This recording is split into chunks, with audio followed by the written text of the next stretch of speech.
por eso son 20 minutos, pero igual les dejo 30 por cualquier cosa. Son 2 intentos, se califica el más alto. Pero por eso les digo, bueno, en el chat ya alguien opinó. Doña Jacqueline dice que opina que podamos avanzar. Yo, como les digo, yo agradecería que pudiéramos trabajar la clase. Con ustedes nos toca que a las 5:30, ¿no? Y que después se conectaran a las 8:30. Pero no puedo, no es así, es personal, Mirna.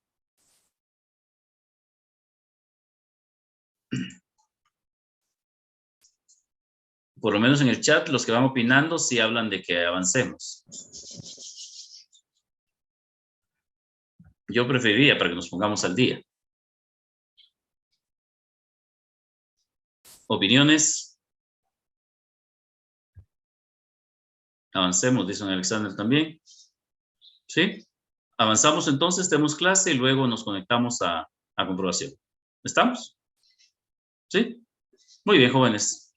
Entonces, retomemos donde estábamos, por favor. Por lo menos les avisé, los de la DENI se acordaban en la mañana, les cuento. Y se fueron de este mundo cuando... Pero bueno, les dimos chance para que leyeran un poquito antes. Ustedes, por lo menos, para ponernos de acuerdo, tuve que recordarles. Muy bien, jóvenes, recordemos un poco eso que ustedes tienen en su documento que se llama Sociología Política Internacional. Y entonces, permítanme... ¿pueden ver ya pantalla, jóvenes?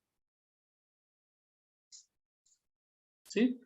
Muy bien. Comencemos a trabajar un poco de eso que llamamos sociología política. El documento que vamos a leer, jóvenes, es el de João Pontes y Jeff Kuzmans. Bueno, no vamos a leer, que ustedes ya releyeron.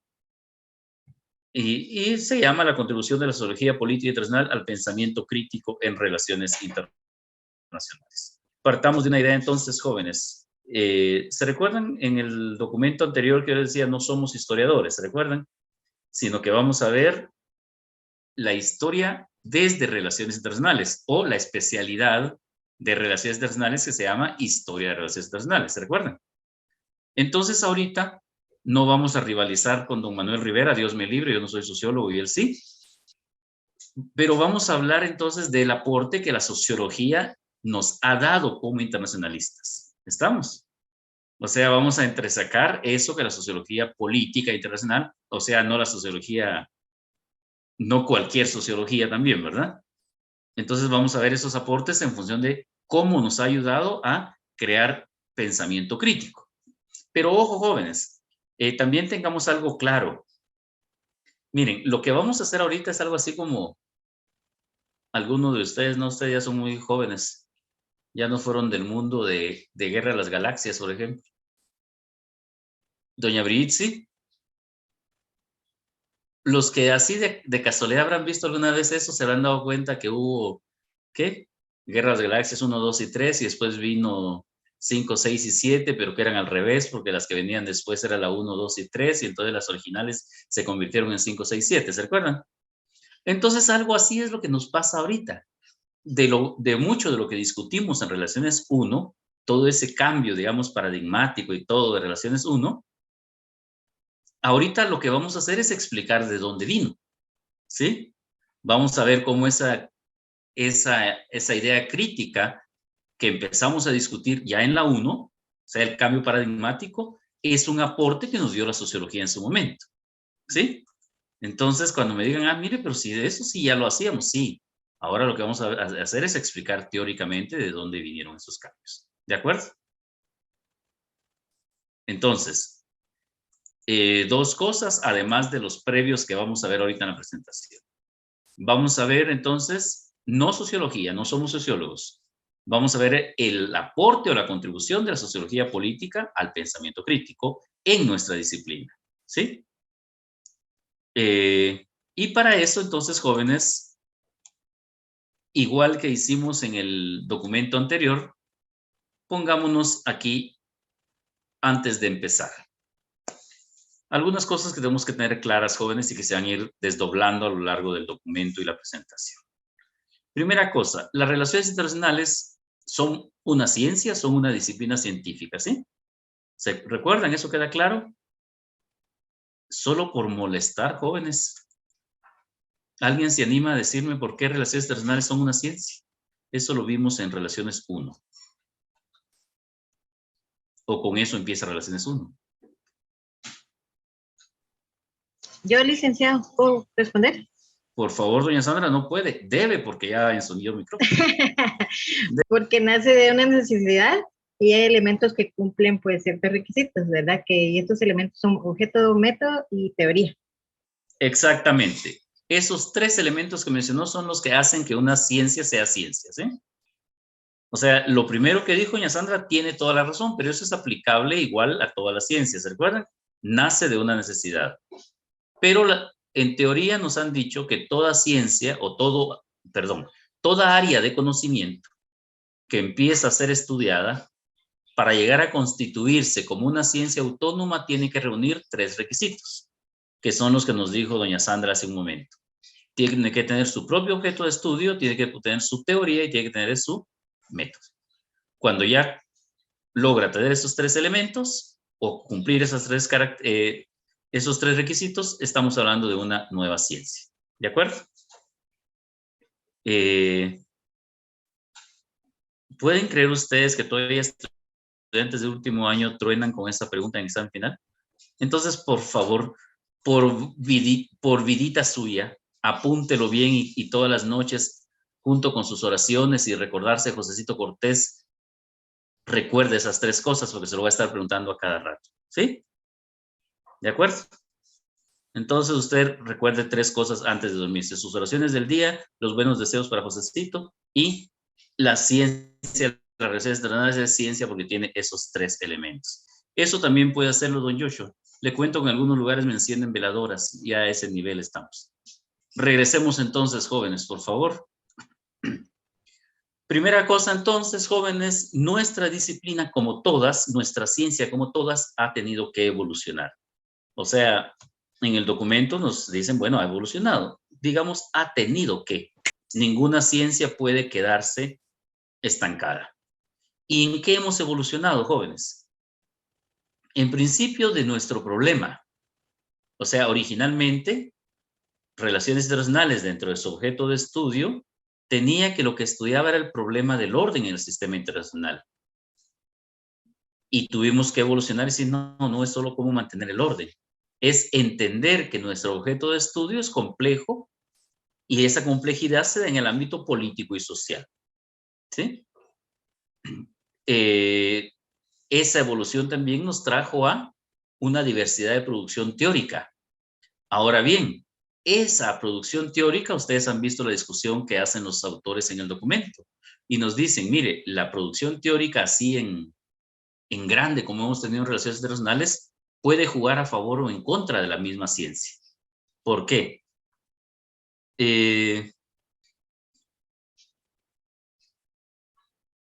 Solo por molestar a los jóvenes,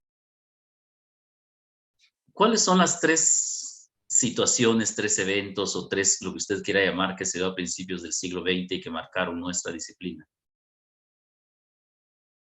¿Alguien recuerda, no? Acabamos de verlo. Don Roberto, por favor. Perdón, estaba comiendo. Primera, Segunda Guerra Mundial y Guerra Fría. No, a principio de siglo, don Roberto, que marcó nuestra disciplina. Lo vimos en el documento previo. 1919. ¿Paz de Westfalia? No. Paz de Westfalia. Tratado de Versalles. ¿Ah? Jóvenes, regresemos. Documento de Historia de Relaciones Internacionales. ¿Se recuerdan? 1919 pasaron tres cosas casi simultáneas. ¿Qué fueron? Para nuestra ciencia. Estamos hablando de evolución de la ciencia y producción teórica. ¿La escuela Woodrow Wilson? ¿Perdón? La primera cátedra de la escuela Woodrow Wilson. Exactamente, la primera cátedra de Relaciones Internacionales. La cátedra Woodrow Wilson, ¿qué otra cosa? Estamos hablando de producción teórica, ¿verdad?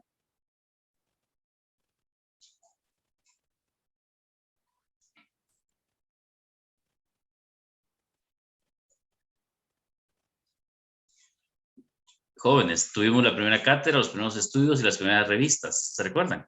No, ya no se recuerdan. O sea, hablando de producción teórica. Ya desde 1919 salieron las dos primeras revistas. El primer libro había sido en 1900, ¿recuerdan?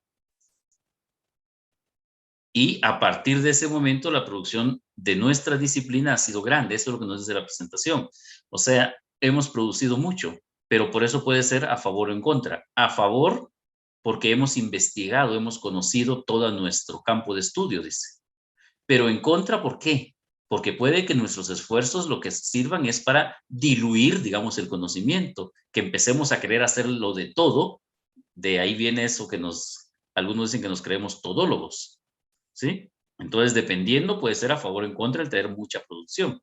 Doña Jacqueline, por favor. Podría serlo de Gran Bretaña, de Royal Institute of International. Exactamente, se recuerda que las dos primeras cátedras vimos que se habían dado. La primera cátedra era la Woodrow Wilson, la que nos dijo don Roberto, pero después tuvimos los primeros estudios en Nueva York y en Londres, ¿se recuerdan? Y cada uno creó una revista. Y les pedí. ¿Sí, Jacqueline? Lo de Estados Unidos sería lo de Council of Foreign, no sé cómo se pronuncia. Exactamente. O sea, quería que recordáramos eso. ¿Por qué, doña Jacqueline? Porque si se da cuenta, y esto va para todos, estaba naciendo nuestra disciplina, estaba la primera cátedra, estaban los primeros estudios, y sin embargo, en el mismo año teníamos las primeras revistas. Y usted revisa y hemos tenido mucha producción, digamos. Pero por eso nos dicen, mire, eso puede jugar a favor o en contra. A favor porque hemos conocido nuestro campo de estudio, pero en contra porque podríamos habernos dispersado, haber querido investigar, estudiar todo, y eso no se puede. Por eso es que el otro elemento que tenemos en la presentación nos habla de si es posible el alcance planetario. ¿Sí? Y esto viene de la mano con la tensión que existe en nuestra disciplina por cómo abordamos el pluralismo, la transdisciplinaridad y la diversificación. Todo eso ha sido evolución de nuestra disciplina. Entonces, ¿es posible el alcance planetario? ¿Será que una idea en relaciones internacionales es posible ponerla para todo el mundo? Eso es lo que nos dijo la evolución. Y llegamos a la definición, no, teóricamente es posible, pero los estudios no. Porque dígame usted, ¿es posible que los resultados que usted tenga en una sociedad, por ejemplo, como la guatemalteca, puedan aplicarse, por ejemplo, a una sociedad, qué sé yo, ¿quién fue que nos hablaba de la noticia de Pakistán? ¿Será que podríamos extrapolar resultados de una sociedad como la guatemalteca a una sociedad pakistaní, por ejemplo? El abordaje teórico podría servirnos, el método podría servirnos. Las conclusiones posiblemente no tanto. ¿Sí? ¿Me explico? Y entonces viene también dentro de esa evolución, nos dicen los autores, está la cuestión cómo hemos abordado nosotros el pluralismo, la transdisciplinaridad y diversificación. Es decir, jóvenes, con el paso del tiempo nos dimos cuenta que no estábamos solos, ¿sí? Que teníamos una pluralidad de pensamientos y de abordajes, que la transdisciplinariedad era necesaria. Y si no, miren ustedes este ejemplo. En las sesiones anteriores y el documento anterior recurrimos a la historia, ¿no? Y ahora recurrimos a la sociología.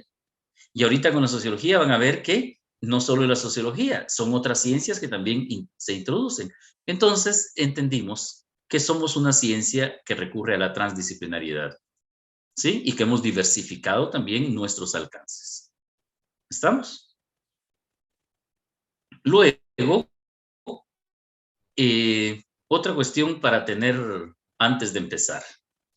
Nos dicen los autores del documento, el postestructuralismo y el postmarxismo contribuyeron a la diversificación y pluralización de la disciplina. Es decir, esto que hablábamos anteriormente. Somos diversos y somos plurales. Pero para eso debimos pasar por lo que nos decía el postestructuralismo y el postmarxismo. Solo así por molestar, como ustedes leyeron el documento, me imagino que cuando vieron postestructuralismo y postmarxismo, lo primero que hicieron fue buscar qué era eso, ¿no? Los más sinceros y honestos hacen con la cara que no, o con la cabeza. Y entonces, ¿cómo entendieron lo que leyeron, jóvenes? Como me dijo alguien, por contexto. Sí, por contexto, usted todo el tiempo usa en el contexto el postestructuralismo y el posmarxismo, me imagino, ¿verdad? Recuerden, ahorita estamos con documentos. Si se dieron cuenta, este documento es un poco más cargado. ¿Se dieron cuenta de eso? Es más denso. Ya habíamos estudiado eso en sociología, dice Joshua, perfecto, entonces ya no hubo problema. Entonces, vamos, ¿cómo entendemos el postestructuralismo, don Joshua? ¿Alguien me puede explicar qué era eso del postestructuralismo? ¿O qué plantea el postestructuralismo?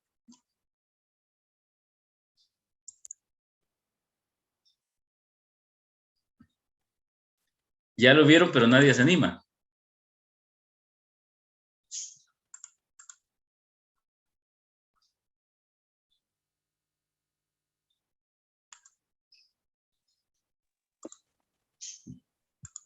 Doña Shirley, por favor. Está asociado en cuanto a los trabajos de una serie de filósofos y teóricos científicos, críticos, perdón, licenciado, de una religión continental francesa. Sí, gracias, pero ¿cuál es el planteamiento? ¿Qué es lo que nos dice? ¿Por qué nos es útil a nosotros ahora como para ir formando pensamiento crítico? Recuerden, todo el documento es para que el internacionalista, o sea, la sociología política, era apoyar para que el internacionalista tuviera un pensamiento más crítico, porque veníamos con un pensamiento de cómo había nacido la disciplina, ¿no? Centrada en nuestro objeto de estudio, cómo había nacido, y va a llegar un momento en que la sociología tiene su propia revisión, y de ahí nos aporta a nosotros eso de piense críticamente. Don Roberto. Tal vez peco por confundir los términos, pero creo que se refiere al estudio de las estructuras sociales, básicamente que todo individuo pertenece a la estructura y tiene una función específica. Pero no recuerdo si es ahí o es en el funcional estructuralismo, que me perdí un poco en esas partes. Sí.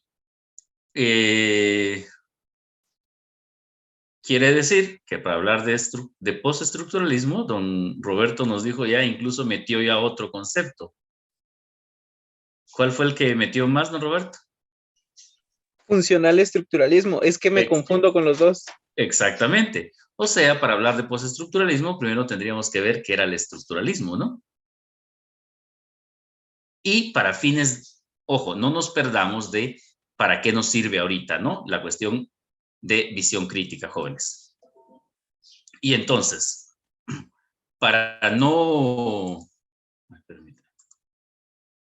perdernos, recordemos un poco primero, entonces, qué era eso del estructuralismo y por qué nos sirve para la cuestión crítica. En principio, ¿para qué nos va a servir? Miren, toda la corriente estructuralista, toda la teoría estructuralista planteaba algo importante en ciencias sociales. Planteaban la posibilidad de la neutralidad y objetividad en el pensamiento científico. Es decir, se planteaba desde los estructuralistas que era posible ser neutral, usted como científico, usted como investigador, ¿sí? Podía ser neutral según los estructuralistas, ¿sí? Y podía ser objetivo según los estructuralistas. Pero el postestructuralismo va a venir a cuestionar eso. Por eso es que, recuerden, no es una nueva teoría, o sea, la idea del estructuralismo como parte de algo, de una estructura internacional para nosotros, las relaciones, sigue. Lo que hace únicamente esto es entonces cuestionar qué posibilidades hay en cuanto a lo que planteaban teóricamente los estructuralistas y decir, mire, sí se puede ser objetivo y se puede ser neutral. Los postestructuralistas nos van a decir, y eso ya es empezar a hacer pensamiento crítico para nosotros, no es posible ser totalmente neutral y ser totalmente objetivo. ¿Recuerdan ustedes hay una frasecita que yo les he dicho muchas veces a ustedes en clase. Les digo, ¿tienen derecho a tener su corazoncito? Sí. Pero en clase me lo dejan afuera. ¿Sí?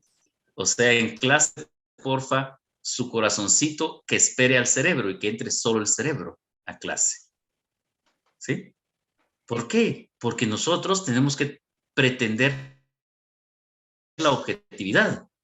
Tenemos que pretender la neutralidad. Y eso es muy estructuralista. Entonces los postestructuralistas nos dicen, mire, eso no es posible. Primera cosa que nos van a decir los postestructuralistas, no es posible ser totalmente objetivo y totalmente neutral. Es decir, primera idea para nuestra criticidad es, ¿y qué tal si yo estoy sesgándome cuando hago mi análisis?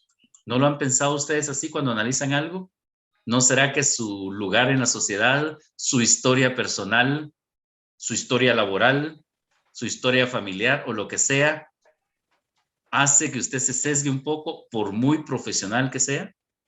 Eso fue lo que nos dijeron los postestructuralistas. Mire, no es posible entonces pretender totalmente no es posible pretender ser totalmente objetivo y neutral. ¿Sí? Nos va a hablar, o los postestructuralistas nos van a hablar siempre de cambio y evolución. Contrario a lo que decían los estructuralistas, don Roberto más o menos lo parafraseó, hay una estructura creada, ¿no? Y cada uno ocupa un lugar y dentro de eso, el estructural funcionalismo, por ejemplo, cómo usted cumple esa función en el lugar que le tocó.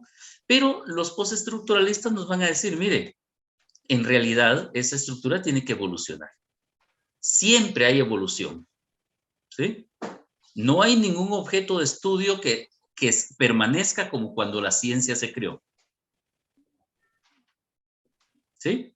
Nos van a hablar también los postestructuralistas de la cuestión, la idea del poder y la idea de la razón. Si se dan cuenta, se complica un poco la cosa. Los postestructuralistas nos dijeron, no es posible ser totalmente neutral y ser totalmente objetivo. ¿Sí? Y ahora nos dicen, siempre está latente la idea del poder y la cuestión de la racionalidad, la cuestión de la razón. Cuando ustedes en Relaciones 1 vieron las tres grandes concepciones de relaciones, ¿se recuerdan? La escuela, ¿qué? Toda la concepción clásica, la concepción anglosajona y la concepción marxista. ¿Se recuerdan? Dentro de la concepción clásica vieron todo lo que es la escuela europea. Y dentro de la escuela europea, se recuerdan que vieron que la escuela europea está altamente influenciada por el pensamiento y el conocimiento racional. ¿Recuerdan eso? Mientras que la escuela anglosajona está influenciada por el conocimiento científico y la irrupción del dato. ¿Sí? ¿Recordamos eso? Entonces, los postestructuralistas nos van a decir, mire, en la medida en que usted crea que solo la razón puede darle objetividad, está mal. ¿Se recuerdan cómo se llegaba al conocimiento racional propio de la escuela clásica, jóvenes? ¿Alguien recuerda? Relaciones 1 ganado con 100. Hagamos valer el 100. Perdón, ¿me pudiese reformular nuevamente la pregunta, Ale? ¿Cómo se llega al conocimiento racional preponderante o típico de la escuela europea? O de la escuela clásica. Clásica europea.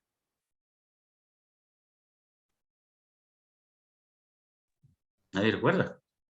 Doña Angeli. No, es que pensé que estoy súper perdida, tal vez por medio de la razón instrumental, o me estoy metiendo muy por allá a la sociología. No. Entra ahí el idealista y realista. Esas dos son las teorías estrella de la escuela clásica europea, doña Angie.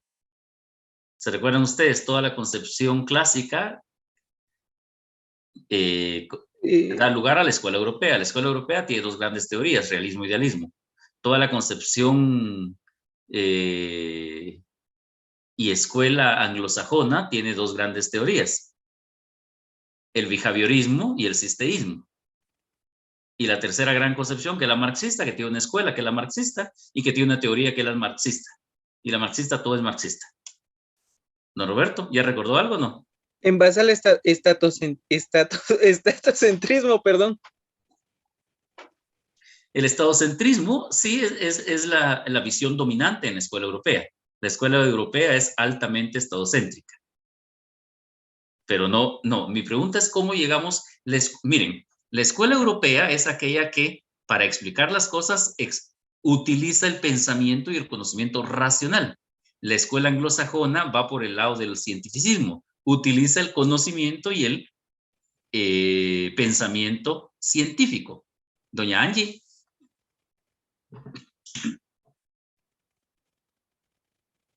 Doña Angie, ¿levantó la mano o se le fue el dedo?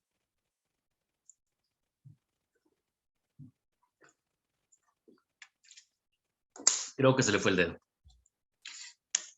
Muy bien. Para llegar al conocimiento racional, jóvenes, esto no se escucha, Angie, pero aparece su micrófono apagado. No le ha dado a encender. Criticando, no, eso va a ser mucho más tarde, doña Daris, cuando lleguemos a toda la propuesta crítica, que es parte de lo que vamos a discutir aquí. No, miren, así rápidamente.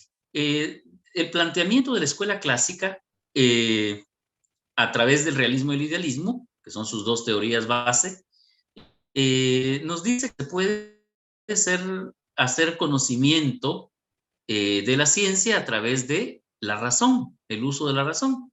Por eso es que se dice que la escuela clásica europea es predominantemente de pensamiento y conocimiento racional. ¿Y cómo llegamos al conocimiento racional? Por supuesto, no es del aire, ¿verdad? Pero hay métodos, pero son mucho lo que van a criticar después los anglosajones. No son muy científicos. Claro que son científicos, pero las ciencias sociales recurren mucho al pensamiento racional. Para llegar al conocimiento racional usamos regularmente lo que ustedes estudiaron en metodología 1 como procesos lógicos de pensamiento. ¿Ya captan por dónde vamos? ¿Se recuerdan ustedes cuáles son los procesos lógicos de pensamiento?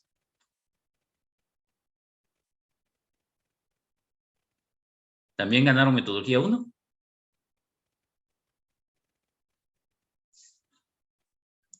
Pues la cara de felicidad de todos es que sí la ganaron, pero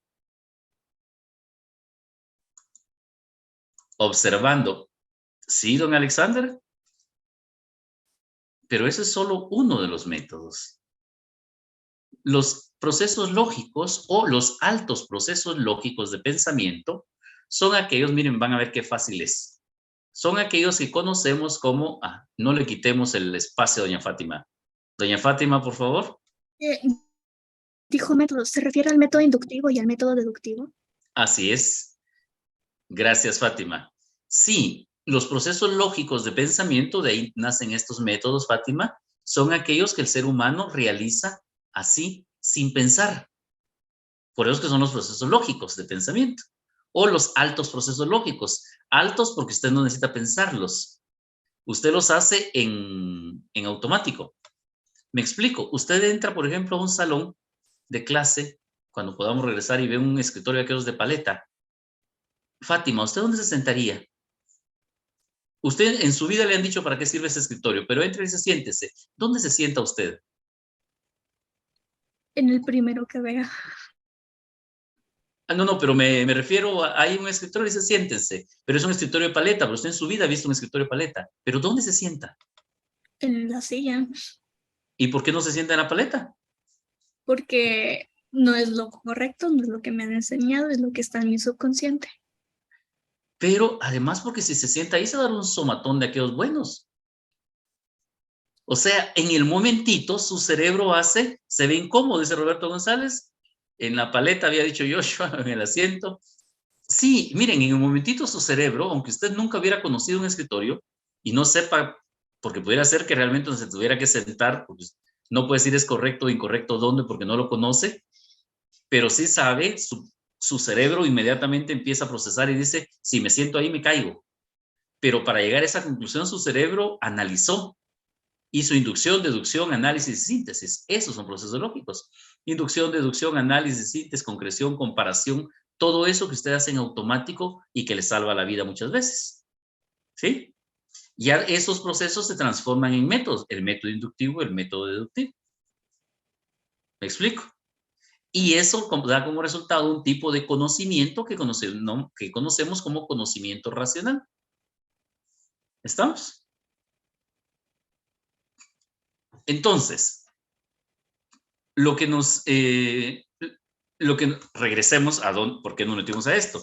Porque los postestructuralistas nos dijeron, mire, entonces, primero la cuestión de la objetividad, la neutralidad, luego nos dijeron la cuestión del poder, siempre hay una idea de poder, algo que voy a hacer por influencia, ¿se recuerdan? Y la cuestión de la racionalidad, el uso de la razón. O sea, los postestructuralistas están diciendo, mire, piense, actívese. ¿Estamos? Siempre la razón puede servir. Ahora, como vamos a ver más adelante, el problema también de a qué responde la razón. O sea, ¿usted qué tan racional es? ¿Han visto ustedes en Facebook una cosa que ponen, qué es lo más descabellado que has hecho por amor? ¿Qué tan racional es usted cuando se enamora, por ejemplo? ¿Me explico, jóvenes? A veces su pobre cerebro podrá ser muy alto en proceso lógico, pero usted lo echa a perder cuando el corazón entra ahí. ¿Estamos? Entonces, algunos hicieron caras como, me acaba de pasar, pero qué culpa tengo yo de recordárselos. Vamos entonces, por favor, regresemos.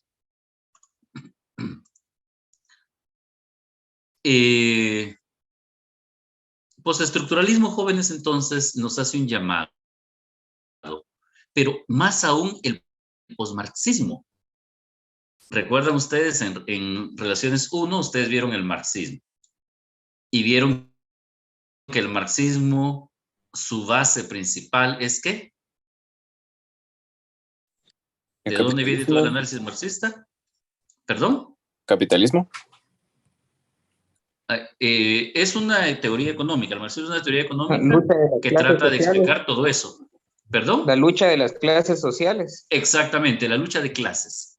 Así lo dejó Marx, ¿sí? Pero, y entonces, jóvenes, regresemos un poco a la presentación y ahora sí. Miran las imágenes. ¿Sí? La primera imagen, alguien, ¿qué se imagina al ver esta imagen? Esta donde está mi cursor. De cómo todo se integra. Todo se desintegra o se integra, depende para dónde vayan las piezas, ¿no sé? ¿Qué más podría alguien pensar al ver esa imagen? Proceso de pensamiento. Un proceso de pensamiento, perfecto. ¿Qué más? Diferentes ideas. Diferentes ideas. O sea, fracturación, perfecto, don Kevin, una fracturación del pensamiento. Doña Jennifer, valiente para levantar la mano. Felicitaciones. O quizás una reconstrucción del pensamiento. Perfecto, una reconstrucción, sí, por ahí va toda la discusión que nos plantea el documento. Gracias, doña Jennifer. Disolución de ideologías, perfecto. O sea, miren, puede ser muchas cosas. Lo que estamos viendo es que es un cerebro que puede ser hasta una caída de cabeza a ustedes, o sea, se está desarmando esa cabeza. Pero es eso, desarmemos las ideas. Hacia eso nos lleva ampliación del conocimiento, puede ser. Y luego, ¿vieron esa frasecita, jóvenes? Muchos de los que se declaran marxistas hoy hablan de sus creencias como si constituyeran una verdadera religión y de Marx como si fuera el Mesías prometido. Repito, muchos de los que se declaran marxistas hoy hablan de sus creencias como si constituyeran una verdadera religión y de Marx como si fuera el Mesías prometido. Esto lo dijo don Adolfo Castillo, que es un economista. ¿Y por qué es importante ponernos a pensar en eso? Porque vamos a hablar de posmarxismo. En el caso de muchos de la cultura china, pues yo creería que ahí es donde menos hay ahorita de eso. porque China ya no es lo que nos dicen que es, ¿no? Como un Estado socialista. Pero lo que quiero llegar es que ahorita que discutamos postmarxismo, o sea, el postmarxismo, jóvenes, es esa corriente teórica dentro del mismo marxismo que lo que trata es de, quedemos claros, no es de actualizar las ideas del marxismo, es revisar las ideas del marxismo. Pero lo que nos decía este economista, Castillo, es, miren, el problema muchas veces es que los que se declararon marxistas ya no quieren que les toquen a Marx. Y lo que nos dijo anteriormente, se recuerda, antes de empezar el documento, era toda ciencia tiene que evolucionar. Quiere decir que toda teoría tiene que evolucionar, ¿o no? Entonces, ¿será que los conceptos que Marx diseñó siguen siendo así inmovibles, irrevisables? No. Pero por eso el problema sería, si usted se declara marxista, pero agarra el marxismo así tipo religión, nos dice Castillo, ¿cuál es el problema con la religión, jóvenes? Preguntándolo como problema, no que sea un problema de religión, ¿verdad? Sino como un problema teórico. El fanatismo. El fanatismo. Don Joshua nos puso el no se cuestiona. Yo iría más por eso, que no cambia. ¿Doña Jennifer dejó la mano levantada o la había vuelto a levantar? No, la había vuelto a levantar, pero Joshua y mi otro compañero dijeron las palabras exactas. Ah, bueno. Mire, dogmatismo. Interesante, don Mauro nos dice es muy radical, que no cambia, eso sí. Don Joshua nos dijo no se cuestiona. Yo diría que lo de radical y fanatismo no es el problema en sí de la religión, porque esos son, digamos, los extremos de cada uno. Pero la religión en sí, o casi la mayor parte de religiones, tienen el problema teórico, visto así como teórico, que usted no puede cuestionar la religión. ¿Sí? Por eso digo, ya lo demás son extremismos, digamos, si usted se vuelve radical o eso. Pero en principio, la religión no se cuestiona porque es una cuestión de fe. ¿Estamos? O sea, ese es el problema de la religión, es que usted, si usted se hace de una religión, usted no puede cuestionar la cuestión de fe. ¿Sí? Y por eso dice Castillo, el problema de algunos marxistas hoy en día es que toman el marxismo como una cuestión de religión. Y si lo toman así, ya no aceptan que se cuestione, digamos, el marxismo. Y ese es un problema, según los postmarxistas. Y luego, que nos digan, mire, y toman a Marx casi como Mesías. Algo por ahí, don Roberto. Entonces, al final, jóvenes, ¿ustedes recuerdan una frasecita que nos dicen mucho de Marx en relación a lo que dijo de la religión? ¿Alguien recuerda esa frasecita? La religión es el opio de los pueblos. Exactamente, don Enrique.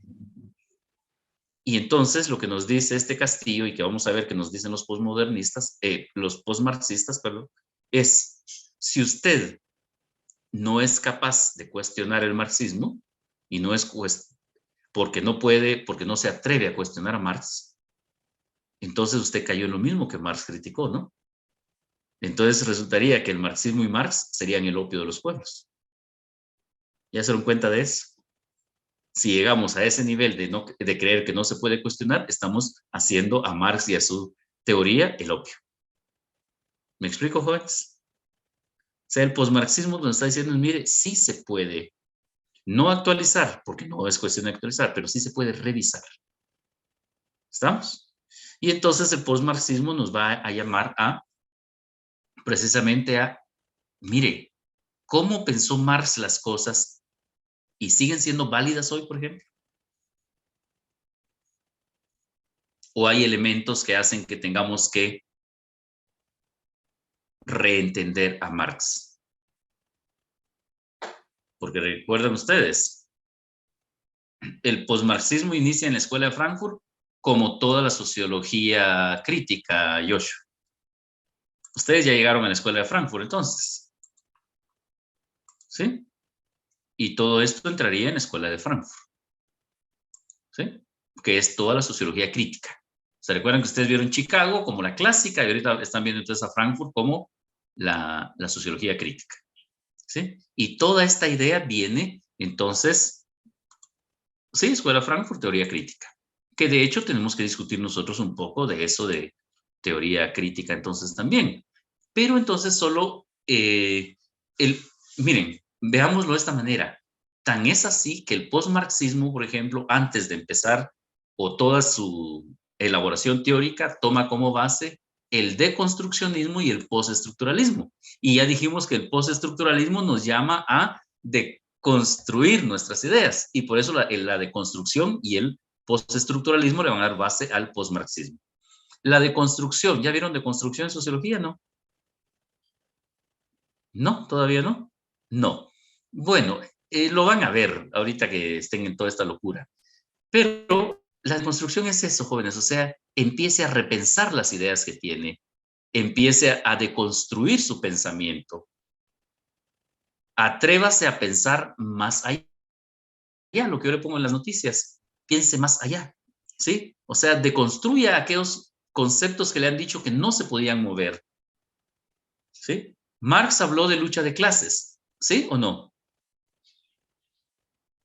Pero dentro de las nuevas teorías que nos va a proponer la sociología política internacional, dentro de los nuevos elementos nos va a decir, mire, tiene que estudiar, por ejemplo, el feminismo internacional. ¿Sí? Ahora, Marx habló de feminismo, por ejemplo, o en su idea de lucha de clases habló de hombres y mujeres. No, porque para él la lucha de clases era entre... ¿Cuáles eran las dos clases enfrentadas, jóvenes? Proletariado y burguesía. Exactamente. Pero entonces Marx no llegó a decir, mire, dentro del proletariado hay proletarios y proletarias.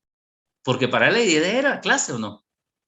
Entonces tendríamos que deconstruir esa idea de clase y decir, mire, pero dentro de esa clase tendríamos que ver que la clase también tiene hombres y mujeres, ¿o no? Por decir algo. Y muchas otras cosas que Marx no llegó a definir. ¿Estamos?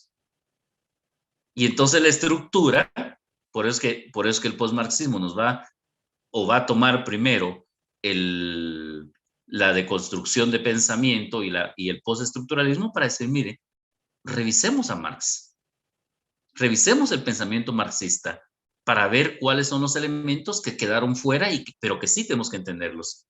Porque hoy en día usted puede, si quisiera usar los términos de Marx como lucha de clases, puede entender las clases sin entender que las clases dentro de ella misma tiene clases. ¿O será que la burguesía es una y el proletariado es uno y no hay más clases que esas? Eso es lo que nos dice el postmarxismo. Revisemos esa construcción que tenemos conceptual. ¿Estamos? ¿Vamos claros hasta ahí, jóvenes? ¿O ya están como le pasó a Luarca?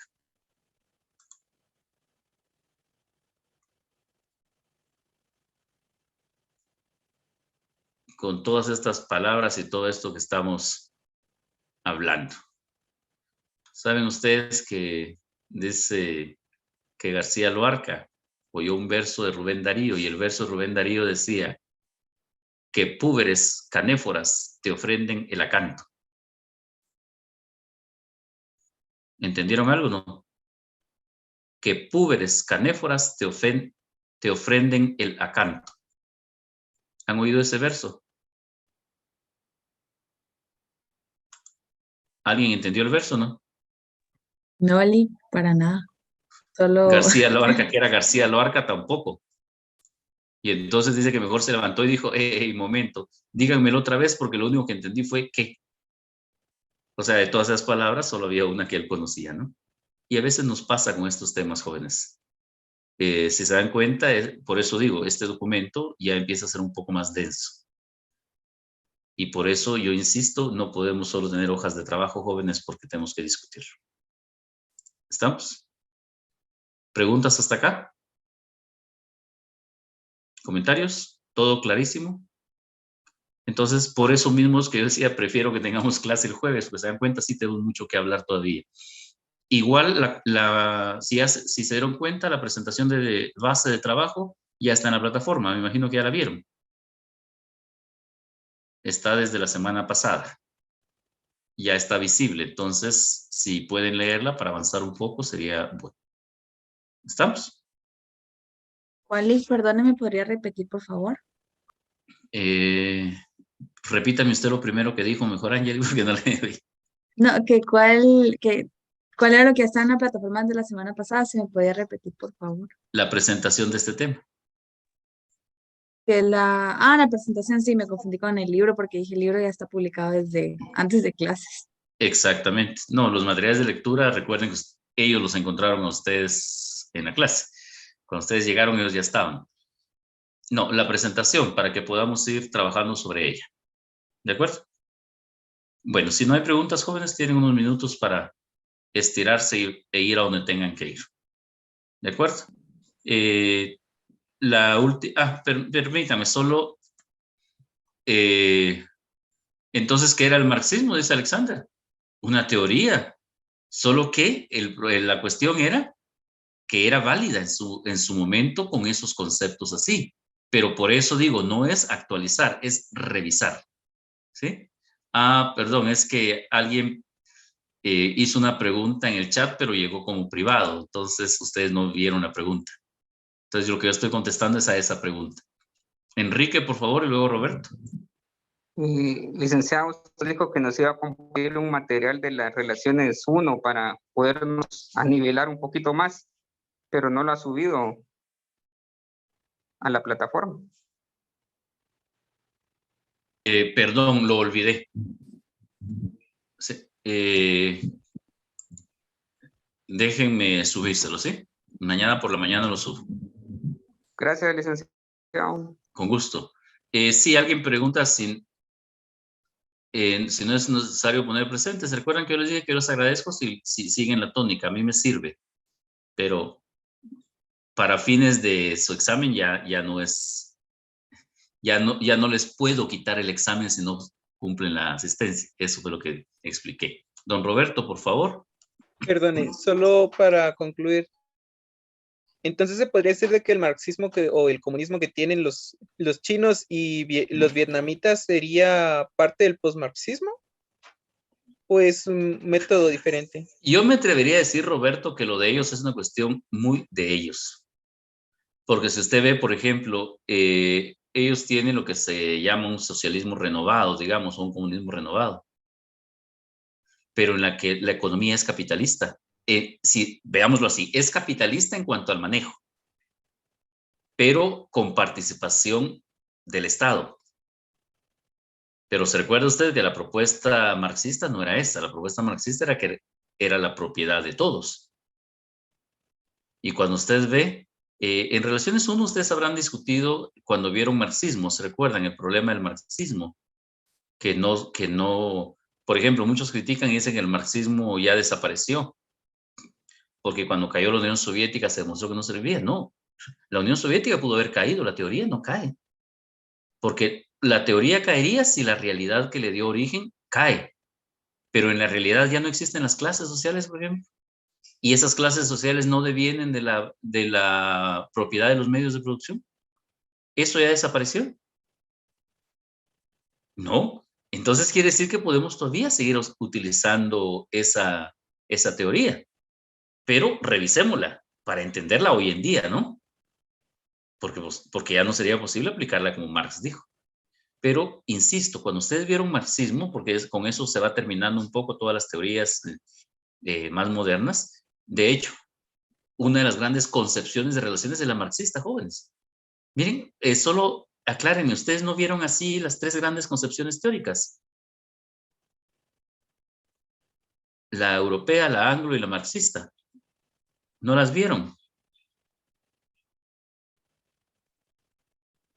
Es que yo les dije como vimos en primero, es que normalmente para encuadrar un poco las teorías uno parte de eso, las tres grandes concepciones, la clásica, la anglo y la marxista. Lo que yo decía, la clásica europea, pensamiento racional, teorías principales, realismo, idealismo, la anglosajona, pensamiento principal, el científico, y toda la cuestión cientificista, por eso ahí entra el behaviorismo y el sisteísmo, y la tercera gran concepción, que es el marxismo, pensamiento marxista, teoría marxista, variable de análisis marxismo. ¿No vieron eso? porque eso permite encuadrar bien todo lo que es el tipo de pensamiento atrás de cada teoría. Pero bueno, no podía actualizar también esa parte. Muy bien, jóvenes. En Cuba, lo mismo, Mauro. O sea, Cuba tiene su propio sistema. Miren, en Relaciones 1, el problema del marxismo es que nunca pasó la dictadura del proletariado dentro de las fases previstas por Marx. ¿Sí? Ahí se las dejo. Si quieren, el próximo día discutimos un poco eso de por qué se quedó en la dictadura. ¿De acuerdo? Pero suena feo decir la dictadura, pero Marx así lo propuso. La dictadura del proletariado. ¿Estamos? Muy bien, jóvenes. Bueno, para los que se habían quedado ya les queda menos tiempo para estirarse un poco. ¿Quién entra ahorita para ver si todavía no está? Aquí estoy yo.